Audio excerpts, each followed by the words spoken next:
Capítulo 125. Uma comparação.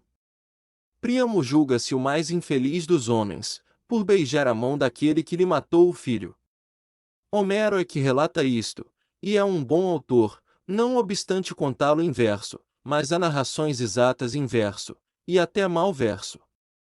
Compara a tua situação de Príamo com a minha. Eu acabava de louvar as virtudes do homem que receberá, defunto, aqueles olhos. É impossível que algum Homero não tirasse da minha situação muito melhor efeito, ou quando menos igual. Nem digas que nos faltam Homeros, pela causa apontada em Camões. Não, senhor, faltam-nos, é certo, mas é porque os Príamos procuram a sombra e o silêncio. As lágrimas, se as têm, são enxugadas atrás da porta, para que as caras apareçam limpas e serenas. Os discursos são antes de alegria que de melancolia, e tudo passa como se Aquiles não matasse Heitor. Capítulo 126. Cismando. Pouco depois de sair do cemitério, rasguei o discurso e deitei os pedaços pela portinhola fora, sem embargo dos esforços de José Dias para impedi-lo. Não presta para nada, disse-lhe eu, e como posso ter a tentação de dá-lo a imprimir, fica já destruído de uma vez. Não presta, não vale nada. José Dias demonstrou longamente o contrário, depois elogiou o enterro, e por último fez o panegírico do morto, uma grande alma, espírito ativo, coração reto, amigo, bom amigo, digno da esposa amantíssima que Deus lhe dera. Neste ponto do discurso, deixei-o falar sozinho e peguei a cismar comigo. O que cismei foi tão escuro e confuso que não me deixou tomar pé. No catete mandei parar o carro, disse a José Dias que fosse buscar as senhoras ao Flamengo e as levasse para casa. Eu iria a pé. Mas, vou fazer uma visita. A razão disto era acabar de cismar, e escolher uma resolução que fosse adequada ao momento. O carro andaria mais depressa que as pernas, estas iriam pausadas ou não, podia afrouxar o passo. Parar, arrepiar caminho, e deixar que a cabeça cismasse à vontade. Fui andando e cismando. Tinha já comparado o gesto de Sancha na véspera e o desespero daquele dia, eram inconciliáveis. A viúva era realmente amantíssima. Assim se desvaneceu de todo a ilusão da minha vaidade. Não seria o mesmo caso de Capitu. Cuidei de recompor-lhe os olhos, a posição em que a vi, o ajuntamento de pessoas que devia naturalmente impor-lhe a dissimulação, se houvesse algo que dissimular. O que aqui vai por ordem lógica e dedutiva, tinha sido antes uma barafunda de ideias e sensações, graças aos solavancos do carro e às interrupções de José Dias. Agora, porém, raciocinava e evocava claro e bem. Concluí de mim para mim que era a antiga paixão que me ofuscava ainda e me fazia desvairar como sempre. Quando cheguei a esta conclusão final, chegava também à porta de casa, mas voltei para trás, e subi outra vez a rua do Catete. Eram as dúvidas que me afligiam ou a necessidade de afligir Capitu com a minha grande demora? Ponhamos que eram as duas causas. Andei largo espaço, até que me senti sossegar, e endireitei para casa. Batiam 8 horas numa padaria. Capítulo 127. O barbeiro. Perto de casa, havia um barbeiro, que me conhecia de vista, amava Rebeca e não tocava inteiramente mal. Na ocasião em que ia passando, executava não sei que peça. Parei na calçada a ouvi-lo. Tudo são pretextos a um coração agoniado. Ele viu-me, e continuou a tocar. Não atendeu a um freguês, e logo a outro, que ali foram, a despeito da hora e de ser domingo, confiar-lhe as caras à navalha. Perdeu-o e sem perder uma nota ia tocando para mim. Esta consideração fez-me chegar francamente à porta da loja, voltado para ele. Ao fundo, levantando a cortina de chita que fechava o interior da casa, vi apontar uma moça trigueira, vestido claro, flor no cabelo. Era a mulher dele, creio que me descobriu de dentro, e veio agradecer-me com a presença o favor que eu fazia ao marido. Se me não engano, chegou a dizê-lo com os olhos. Quanto ao marido, Tocava agora com mais calor, sem ver a mulher, sem ver fregueses, grudava a face ao instrumento, passava a alma ao arco, e tocava, tocava, divina arte. Ia-se formando um grupo. Deixei a porta da loja e vim andando para casa, enfiei pelo corredor e subi as escadas sem estrépito. Nunca me esqueceu o caso deste barbeiro, ou por estar ligado a um momento grave da minha vida, ou por esta máxima, que os compiladores podem tirar daqui e inserir nos compêndios de escola. A máxima é que a gente esquece devagar as boas ações que pratica. E verdadeiramente não as esquece nunca. Pobre barbeiro! Perdeu 2 barbas naquela noite, que eram o pão do dia seguinte, tudo para ser ouvido de um transeunte. Supõe agora que este, em vez de ir-se embora, como eu fui, ficava à porta a ouvi-lo e a namorar-lhe a mulher, então é que ele, todo arco, todo Rebeca, tocaria desesperadamente. Divina arte! Capítulo 128. Punhado de sucessos.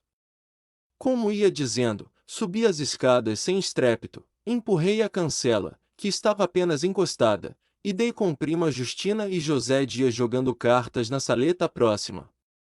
Capitu levantou-se do canapé e veio a mim.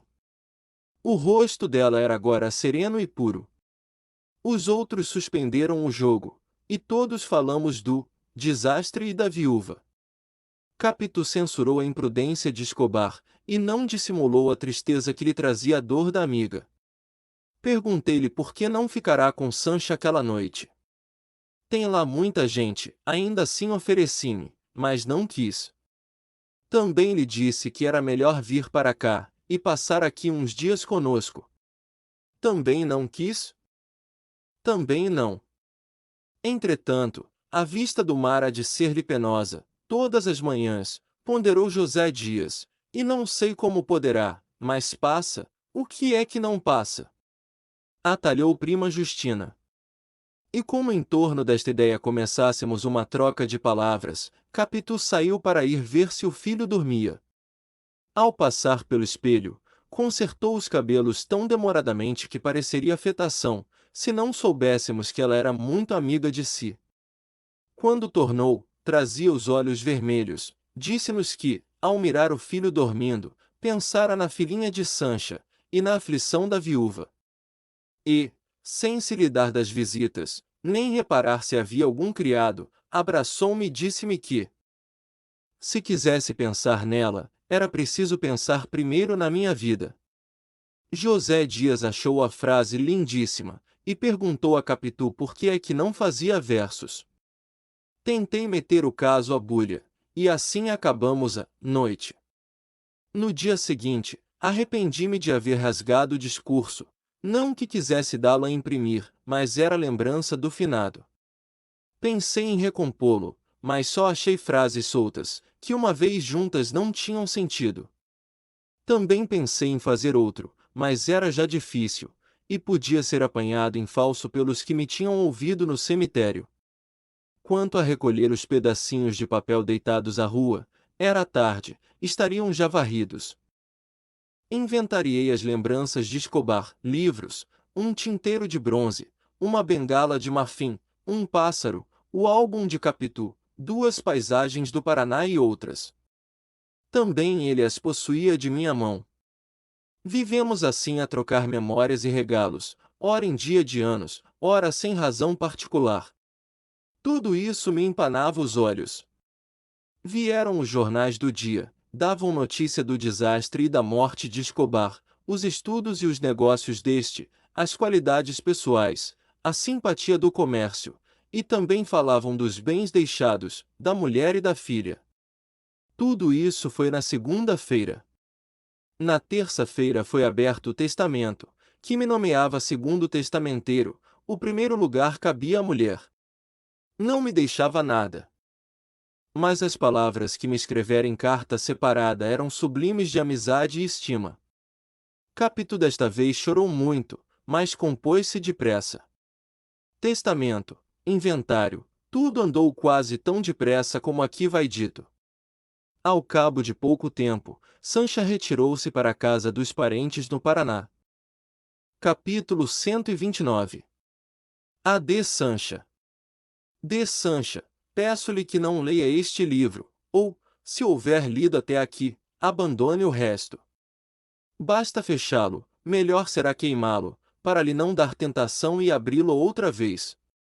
Se, apesar do aviso, quiser ir até o fim, a culpa é sua, não respondo pelo mal que receber. O que já lhe tiver feito, contando os gestos daquele sábado, esse acabou, uma vez que os acontecimentos, e eu com eles, desmentimos a minha ilusão, mas o que agora alcançar, esse é indelével. Não, amiga minha, não o leia mais. Vai envelhecendo, sem marido nem filha, que eu faço a mesma coisa, e é ainda o melhor que se pode fazer depois da mocidade. Um dia, iremos daqui até a porta do céu, onde nos encontraremos renovados, como as plantas novas, come piante novelle, renovelate de novelle fronde. O resto em Dante. Capítulo 130. Um dia, por enquanto, Capitu quis saber o que é que me fazia andar calado e aborrecido. E propôs-me a Europa, Minas, Petrópolis, uma série de bailes, 1000 desses remédios aconselhados aos melancólicos. Eu não sabia que lhe respondesse, recusei as diversões. Como insistisses, repliquei-lhe que os meus negócios andavam mal. Capitu sorriu para animar-me. E que tinha que andassem mal. Tornariam a andar bem, e até lá as joias, os objetos de algum valor seriam vendidos, e iríamos residir em algum beco. Viveríamos sossegados e esquecidos, depois tornaríamos à tona da água. A ternura com que me disse isto era de comover as pedras. Pois nem assim. Respondi-lhe secamente que não era preciso vender nada. Deixei-me estar calado e aborrecido. Ela propôs-me jogar cartas ou damas, um passeio a pé, uma visita a mata-cavalos, e, como eu não aceitasse nada, foi para a sala, abriu o piano, e começou a tocar. Eu aproveitei a ausência, peguei do chapéu e saí. Perdão, mas este capítulo devia ser precedido de outro, em que contasse um incidente, ocorrido poucas semanas antes, 2 meses depois da partida de Sancha. Vou escrevê-lo, podia antepô-lo a este antes de mandar o livro ao prelo, mas custa muito alterar o número das páginas, vai assim mesmo, depois a narração seguirá direita até o fim. Demais, é curto. Capítulo 131. Anterior ao anterior. Foi o caso que a minha vida era outra vez doce e plácida, a banca do advogado rendia-me bastante, Capitu estava mais bela, Ezequiel ia crescendo. Começava o ano de 1872. Você já reparou que Ezequiel tem nos olhos uma expressão esquisita? Perguntou-me Capitu. Só vi 2 pessoas assim, um amigo de papai e o defunto Escobar. Olha, Ezequiel, olha firme, assim, vira para o lado de papai, não precisa revirar os olhos, assim, era depois de jantar, estávamos ainda à mesa, Capitu brincava com o filho, ou ele com ela, ou um com o outro, porque, em verdade, queriam-se muito, mas é também certo que ele me queria ainda mais a mim. Aproximei-me de Ezequiel, achei que Capitu tinha razão, eram os olhos de Escobar, mas não me pareceram esquisitos por isso. Afinal não haveria mais que meia dúzia de expressões no mundo, e muitas semelhanças se dariam naturalmente. Ezequiel não entendeu nada, olhou espantado para ela e para mim, e afinal saltou-me ao colo. Vamos passear, papai? Logo, meu filho. Capitu, alheia a ambos, fitava agora outra borda da mesa, mas, dizendo-lhe o que, na beleza, os olhos de Ezequiel saíam aos da mãe. Capitu sorriu abanando a cabeça com um ar que nunca achei em mulher alguma, provavelmente porque não gostei tanto das outras. As pessoas valem o que vale a afeição da gente. E é daí que mestre Povo tirou aquele adágio que quem o feio ama bonito lhe parece. Capitu tinha meia dúzia de gestos únicos na terra. Aquele entrou-me pela alma dentro. Assim fica explicado que eu corresse a minha esposa e amiga e lhe enchesse a cara de beijos, mas este outro incidente não é radicalmente necessário à compreensão do capítulo passado e dos futuros. Fiquemos nos olhos de Ezequiel. Capítulo 132. O debuxo e o colorido. Nem só os olhos, mas as restantes feições, a cara, o corpo, a pessoa inteira, iam se apurando com o tempo. Eram como um debuxo primitivo que o artista vai enchendo e colorindo aos poucos, e a figura entra a ver, sorrir, palpitar, falar quase, até que a família pêndulo o quadro na parede, em memória do que foi e já não pode ser. Aqui podia ser e era. O costume valeu muito contra o efeito da mudança, mas a mudança fez-se, não à maneira de teatro, fez-se como a manhã que aponta vagarosa, primeiro que se possa ler uma carta, depois lê-se a carta na rua, em casa, no gabinete, sem abrir as janelas. A luz coada pelas persianas basta distinguir as letras. Li a carta, mal a princípio e não toda, depois fui lendo melhor. Fugia-lhe, é certo, metia o papel no bolso, corria a casa, fechava-me, não abria as vidraças, chegava a fechar os olhos. Quando novamente abria os olhos e a carta, a letra era clara e a notícia claríssima. Escobar vinha assim surgindo da sepultura, do seminário e do Flamengo para se sentar comigo à mesa, receber-me na escada, beijar-me no gabinete de manhã, ou pedir-me à noite a bênção do costume. Todas essas ações eram repulsivas, eu tolerava-as e praticava-as, para me não descobrir a mim mesmo e ao mundo. Mas o que pudesse dissimular ao mundo, não podia fazê-lo a mim, que vivia mais perto de mim que ninguém. Quando nem mãe nem filho estavam comigo, o meu desespero era grande, e eu jurava matá-los a ambos, ora de golpe, ora devagar, para dividir pelo tempo da morte todos os minutos da vida embaçada e agoniada. Quando, porém, tornava a casa e via no alto da escada a criaturinha que me queria e esperava, ficava desarmado e diferia o castigo de um dia para outro. O que se passava entre mim e Capitu naqueles dias sombrios, não se notará aqui, por ser tão miúdo e repetido, e já tão tarde que não se poderá dizê-lo sem falha nem canseira. Mas o principal irá. E o principal é que os nossos temporais eram agora contínuos e terríveis.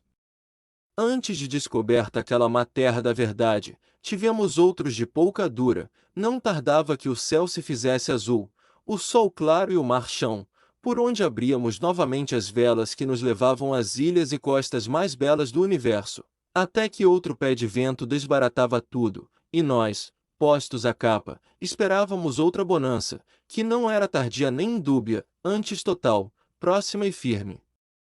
Releva-me estas metáforas, cheiram ao mar e à maré que deram morte ao meu amigo e Comborço Escobar.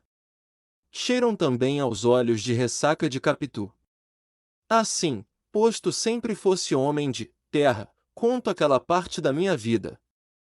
Como um marujo contaria o seu naufrágio. Já entre nós só faltava dizer a palavra última, nós a líamos, porém, nos olhos um do outro, vibrante e decisiva, e sempre que Ezequiel vinha para nós não fazia mais que separar-nos. Capitu propôs metê-lo em um colégio, donde só viesse aos sábados. Custou muito ao menino aceitar esta situação. Quero ir com papai. Papai há de ir comigo. Bradava ele. Fui eu mesmo que o levei um dia de manhã, uma segunda-feira. Era no antigo Largo da Lapa, perto da nossa casa. Levei-o a pé, pela mão, como levará o ataúde do outro. O pequeno ia chorando e fazendo perguntas a cada passo, se voltaria para casa, e quando, e se eu iria vê-lo. Vou. Papai não vai. Vou sim. Jura, papai? Pois sim. Papai não diz que jura. Pois juro. E lá o levei e deixei. A ausência temporária não atalhou o mal, e toda a arte fina de Capitu para fazê-lo atenuar, ao menos, foi como se não fosse, eu sentia-me cada vez pior. A mesma situação nova agravou a minha paixão. Ezequiel vivia agora mais fora da minha vista, mas à volta dele, ao fim das semanas, ou pelo descostume em que eu ficava, ou porque o tempo fosse andando e completando a semelhança, era a volta de Escobar mais vivo e ruidoso. Até a voz, dentro de pouco, já me parecia a mesma. Aos sábados, buscava não andar em casa e só entrar quando ele estivesse dormindo, mas não escapava ao domingo, no gabinete, quando eu me achava entre jornais e autos. Ezequiel entrava turbulento, expansivo, cheio de riso e de amor, porque o demo do pequeno cada vez morria mais por mim. Eu, a falar verdade, senti agora uma aversão que mal podia disfarçar, tanto a ela como aos outros.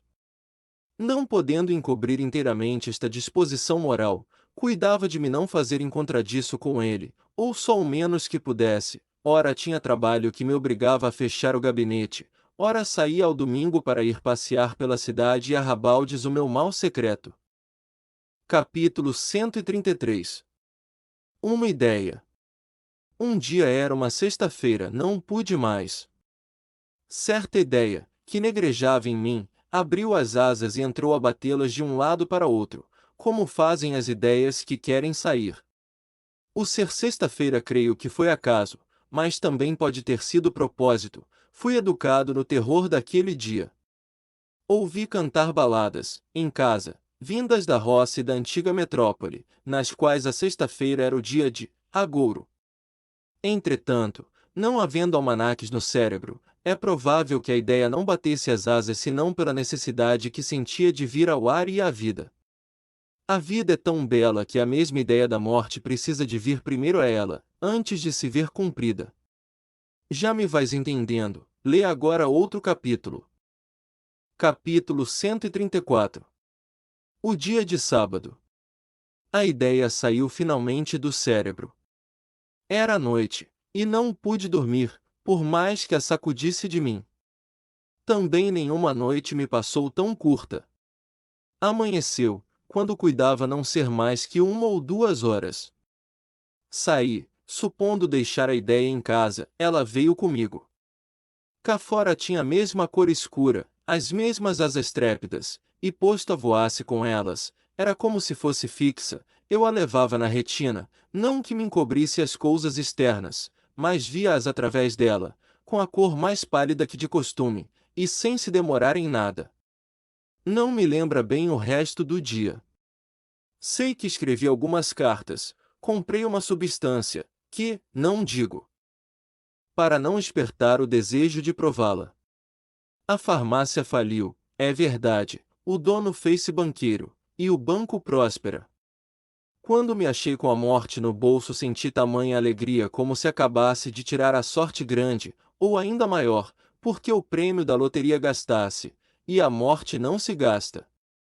Fui à casa de minha mãe, com o fim de despedir-me, a título de visita. Ou de verdade ou por ilusão, tudo ali me pareceu melhor nesse dia. Minha mãe menos triste, tio Cosme esquecido do coração, prima Justina da língua.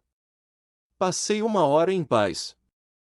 Cheguei a abrir mão do projeto. Que era preciso para viver. Nunca mais deixar aquela casa ou prender aquela hora a mim mesmo.